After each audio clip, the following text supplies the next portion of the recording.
Tunggu saja.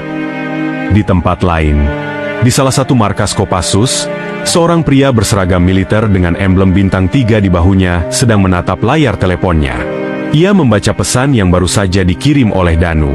"Komandan, aku butuh akses ke rekaman CCTV dan daftar transaksi rekening seseorang. Ini darurat. Aku curiga ada oknum yang menyuap hakim." Pria itu menyipitkan mata.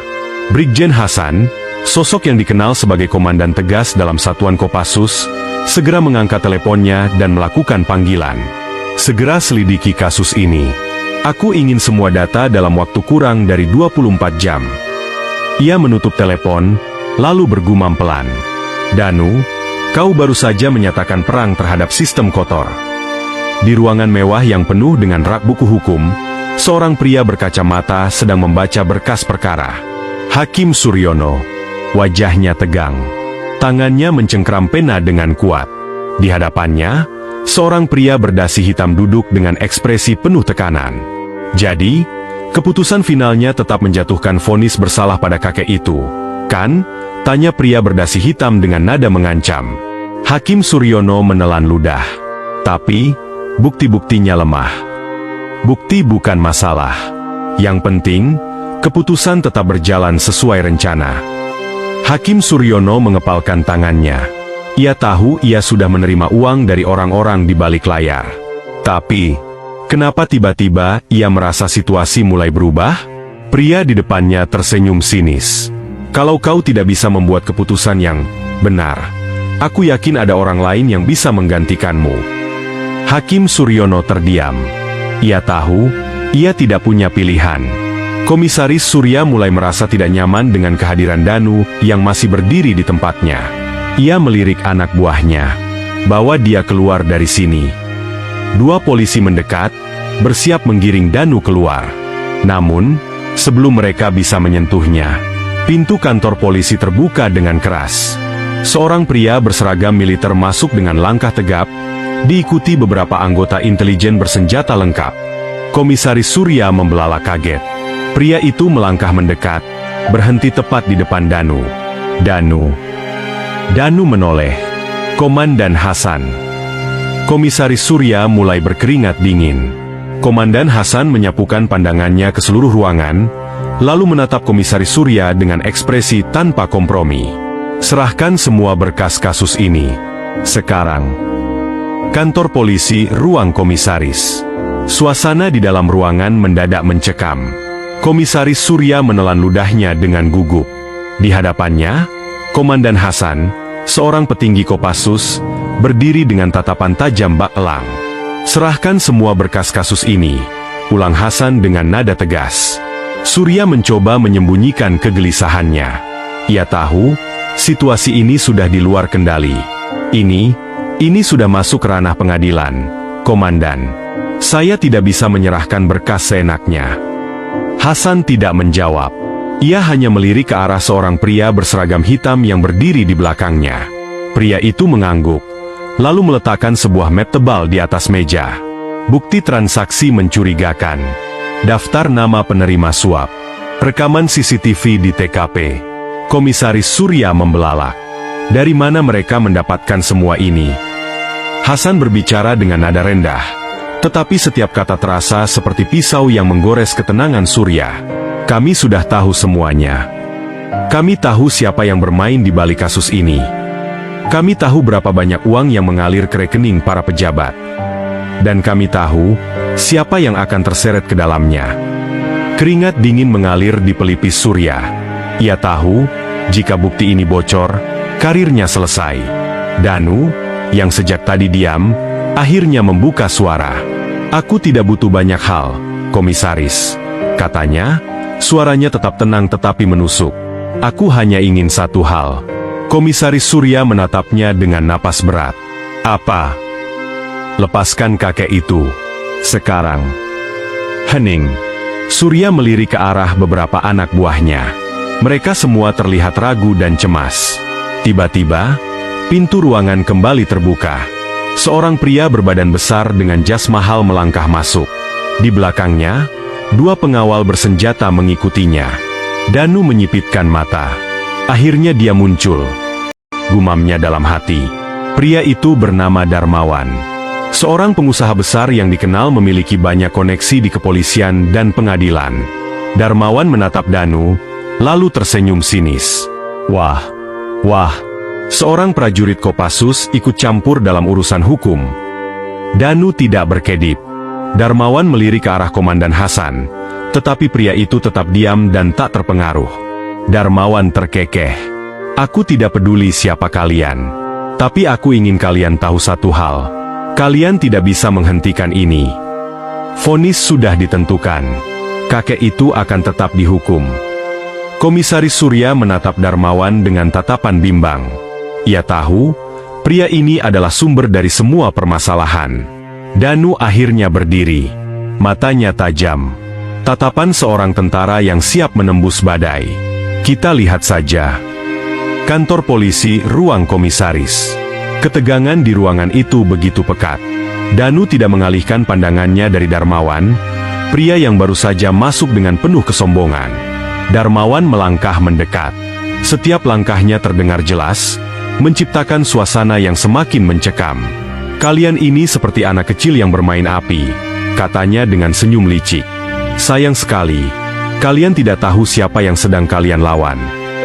Danu tetap diam, tetapi matanya seperti pisau yang menguliti Darmawan lapis demi lapis. Sementara itu, Komandan Hasan akhirnya angkat bicara. Kami sudah tahu semuanya, Darmawan. Semua rekening yang menerima aliran dana suap, siapa yang mengaturnya, bahkan berapa jumlah yang diterima setiap bulannya. Darmawan terkekeh. Santai, tenang. Tidak ada sedikit pun ketakutan di wajahnya. Lalu, kalian mau apa? Komisaris Surya, yang sejak tadi tegang, langsung mendongak. Ia sadar, ada sesuatu yang salah di sini. Jangan sok berani, Darmawan, kata Danu dingin. Kami punya semua buktinya. Darmawan menghela napas panjang, lalu menatap langsung ke arah Komisaris Surya. Surya, kau tahu apa yang harus kau lakukan? Komisaris Surya terdiam. Tangannya gemetar, keringat dingin membasahi lehernya. Danu menangkap sesuatu. Ada kode dalam kata-kata Darmawan. Surya telah dikendalikan. Gudang rahasia, lokasi misterius. Di sisi lain kota, seorang pria tua sedang duduk terkurung di dalam ruangan gelap. Kakek Wiryo. Ia duduk di lantai, tangannya terikat, matanya sayu, tetapi semangatnya tidak pudar. Jadi, ini akhirnya, gumamnya pelan. Pintu besi terbuka. Dua orang pria berbadan besar masuk. Besok pagi, sidang akan dilanjutkan, kata salah satu dari mereka dengan suara berat. Kau akan dihukum, dan setelah itu, kau tahu sendiri nasibmu. Kakek Wiryo tersenyum tipis. Ia tahu, ini bukan sekadar kasus biasa. Kembali ke kantor polisi. Tiba-tiba, salah satu anak buah polisi masuk dengan wajah panik. Komisaris. Kakek itu, dia sudah tidak ada di tahanan. Semua orang terkejut. Danu langsung mengeras. Apa maksudmu? Polisi itu menelan ludahnya. Seseorang telah membawanya keluar, tapi kami tidak tahu siapa. Komisaris Surya semakin tegang. Matanya melirik Darmawan yang masih tersenyum puas. Ada sesuatu yang lebih besar dari ini. Ada konspirasi yang lebih dalam. Danu mengepalkan tangannya. Baik, kalau begitu, aku yang akan mencari kakek sendiri. Markas Kopassus, tengah malam. Danu berdiri di depan sebuah meja panjang di ruang taktis. Peta kota, titik koordinat, dan dokumen penyelidikan tersebar di hadapannya. Matanya fokus, wajahnya tegang. Kakek tidak mungkin melarikan diri sendiri. Tangan Danu mengepal. Ini pasti ulah mereka. Tapi mereka bawa kemana? Di sudut ruangan, dua anggota Kopassus, Fadli dan Aryo, menatap layar komputer. Mereka telah meretas jaringan CCTV kota. Kami sedang melacak kendaraan yang keluar dari kantor polisi sebelum kakek menghilang, kata Fadli. Hanya ada satu kendaraan yang mencurigakan. Sebuah mobil van hitam tanpa plat nomor meninggalkan kantor polisi 5 menit setelah kakek dinyatakan hilang. Koordinat terakhir, sebuah gudang tua di pinggiran kota. Danu langsung mengambil keputusan. Kita bergerak sekarang. Operasi rahasia dimulai. Markas Kopassus, tengah malam. Danu berdiri di depan sebuah meja panjang di ruang taktis. Peta kota, titik koordinat, dan dokumen penyelidikan tersebar di hadapannya. Matanya fokus, wajahnya tegang. Kakek tidak mungkin melarikan diri sendiri. Tangan Danu mengepal. Ini pasti ulah mereka. Tapi mereka bawa kemana? Di sudut ruangan, dua anggota Kopassus, Fadli dan Aryo, menatap layar komputer. Mereka telah meretas jaringan CCTV kota. Kami sedang melacak kendaraan yang keluar dari kantor polisi sebelum kakek menghilang, kata Fadli. Hanya ada satu kendaraan yang mencurigakan. Sebuah mobil van hitam tanpa plat nomor meninggalkan kantor polisi 5 menit setelah kakek dinyatakan hilang. Koordinat terakhir, sebuah gudang tua di pinggiran kota. Danu langsung mengambil keputusan. Kita bergerak sekarang. Operasi rahasia dimulai. Di dalam ruangan gelap itu, kakek Wiryo masih terikat di kursi. Siluet patung dada seseorang berdiri di depannya. Darmawan, aku sudah bilang, kau seharusnya menerima saja nasibmu, kakek tua. Kakek Wiryo menatapnya tanpa gentar. Hukum bisa dibeli, tapi keadilan tidak, nak. Darmawan tertawa. Keadilan? Apa yang bisa dilakukan keadilan tanpa kekuatan? Di luar gudang, Danu dan timnya sudah tiba. Mereka melihat ada 8 orang bersenjata berjaga di sekitar bangunan. Tapi ini bukan masalah bagi Kopassus. Danu memberi isyarat tangan. Aryo bergerak ke kanan, Fadli ke kiri. Dalam hitungan detik, 3 orang penjaga tumbang tanpa suara. Danu sendiri maju ke pintu belakang. Dia menghabisi satu penjaga dengan gerakan cepat. Di dalam gudang, Darmawan menerima telepon. Wajahnya berubah tegang. Sial, ada yang menyerbu ke sini. Di luar, ledakan granat asap mengguncang gudang. Danu dan timnya menyerbu masuk. Di dalam gudang, asap mulai menyelimuti ruangan. Cahaya lampu yang redup membuat semuanya tampak samar. Kakek Wiryo tetap tenang, meski tangannya masih terikat di kursi. Sementara itu, Darmawan berjalan mondar-mandir dengan gelisah. Siapa yang berani mengganggu tempat ini? Gumamnya, matanya liar mencari sumber ancaman. Di luar gudang, Danu memberi isyarat kepada timnya. Mereka masuk perlahan, tanpa suara, menghindari kemungkinan jebakan. Mereka tahu, ini bukan soal menang atau kalah. Ini soal menyelamatkan kakek Wiryo, tanpa merugikan siapapun. Di dalam ruangan utama, Darmawan mulai menyadari ada yang tidak beres.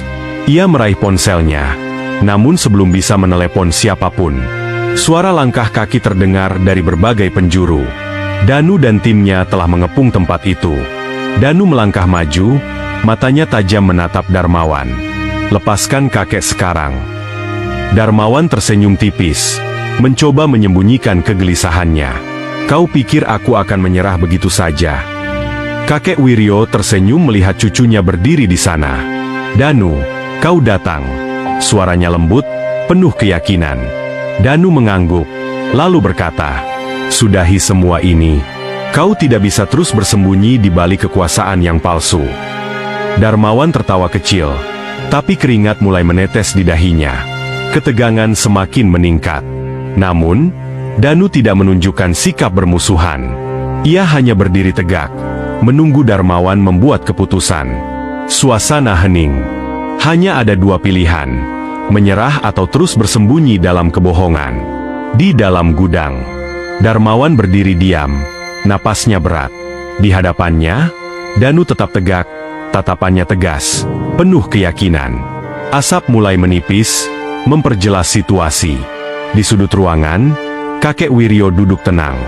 Tatapan matanya lembut, seolah memahami bahwa segala sesuatu sedang menuju akhir yang sudah seharusnya. Ketegangan meliputi ruangan.